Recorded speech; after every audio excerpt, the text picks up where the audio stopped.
allowed to be a candidate at the presidential election, you need to be officially supported by 500 city mayors, which in our case is very, very, very difficult, because at the beginning, when de Gaulle established the constitution of the Fifth Republic, it was only 100. And it was raised to 500 already 20 years ago, already against Le Pen, by the way. And furthermore, this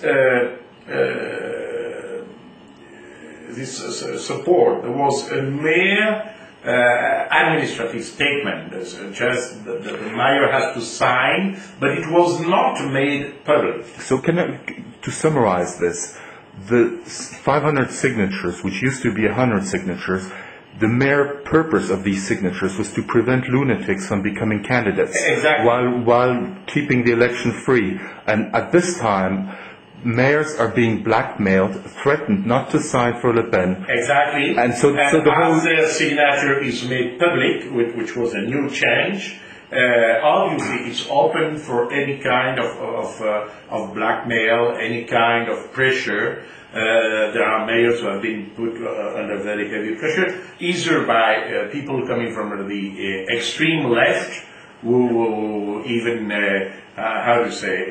degrade the houses by painting slogans or call their wives at night to menace them and things like that. I'm very sorry. This is actually used to get rid of a candidate who has a support of about 20% of the people, who will not even be able to be candidate, maybe not be able to be candidate next time. This possibility exists. It might be, for example, that because of the political correctness, we get 3 Trotskyist candidates. You hear me? Trotskyism, which was one of the most bloody aspect of communism, could still have 3 candidates to run for the presidential election, and our candidate, Mr. Le Pen, who last time was a finalist,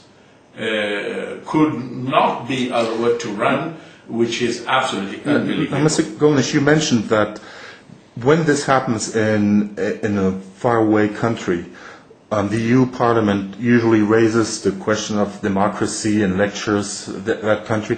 So what does the EU Parliament say about this election? Absolutely nothing. Absolutely nothing. I mean, isn't that a dual standard? Yes, this is completely dual standard, but it is the reason why we very strongly oppose the actual trend of this Parliament, which keeps on thinking hands to freedom, to democracy, to equality, to non-discrimination, and I never saw something as hypocritical than this Parliament. Actually, I talked to our Romanian friends, and they said that in order for Romania to join the EU, Romania had to give up some of its free speech laws. Can you confirm this? I have no information about that specifically, but it's easy to see that the actual president of the Council of Ministers, Mrs. Merkel, she delivered here a statement which was greeted by the press, which is absolutely crazy, absolutely schizophrenic.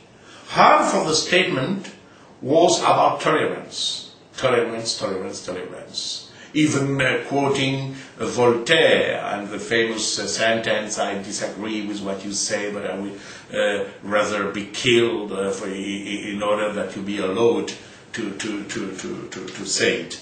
And the second part of the speech was no tolerance for the enemies of the adversaries of tolerance, which is exactly the revolutionary motto of the revolutionary court at the time of the terror. And we know how that ended. In France, yes, no freedom for the enemies of freedom. And you just have to point, this one is an enemy of freedom. This one is an enemy of tolerance. This one is a fanatic, for example, and everything is over, everything is allowed. It's really frightening in a way. You have to remember that Mrs. Merkel is a former communist.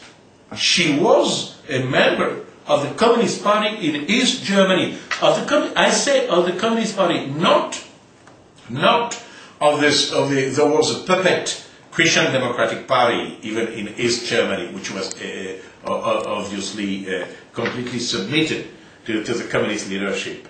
But she wasn't even a member of this so-called Christian Democratic Party. She was a member of the official SED, that is the Communist Party. And there are so many problems in Europe too. And what is proposing Mrs. Merkel? Two things. One about the CO2 emissions in the air. Well, when one doesn't know exactly if this is responsible for the warming of the climate, but it doesn't matter. And the other one, the only proposal, the main proposal of Mrs. Merkel is to strengthen the laws against so-called negationism. Which is actually a risk. To impose a kind of a dogma, which is a communist. In France, for example, the law under which I was prosecuted and convicted, is a law that was submitted by a communist minister, Mr. Guessot, who was a member of the government at the time of the left. Yes, so basically they are restricting free speech more and more. It seems to be the priority of Mrs. Merkel.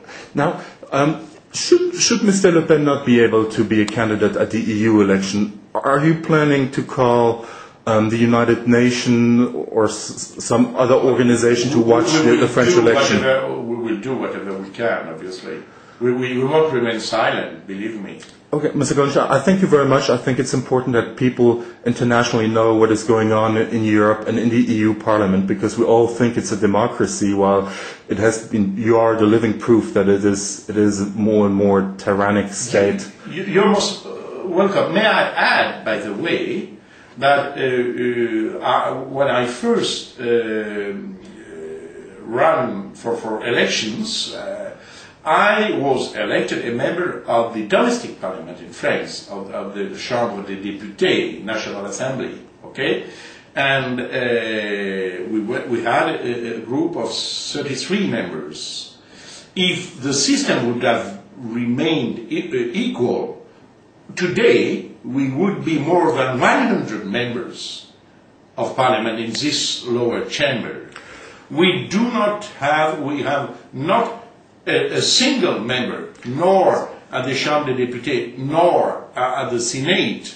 That is, not a single member of parliament you can tell to be the voice of those people who are truly excluded. That is, the French patriots. So you can say that a party that represents about 20% of French voters, that has existed for more than 30 years now, does not have one single member of parliament because the opponents changed the laws in order to keep you out. Each time we get some seats somewhere, regional councils, European Parliament, National Assembly, they change the laws in order to lower our representation. Well, I hope that this interview will help people who have been blinded by official propaganda, because France, like most tyrannic states, don't brag about it, and people will get another voice. Thank you very much, Mr. Gollnisch. You're most welcome. Thank you.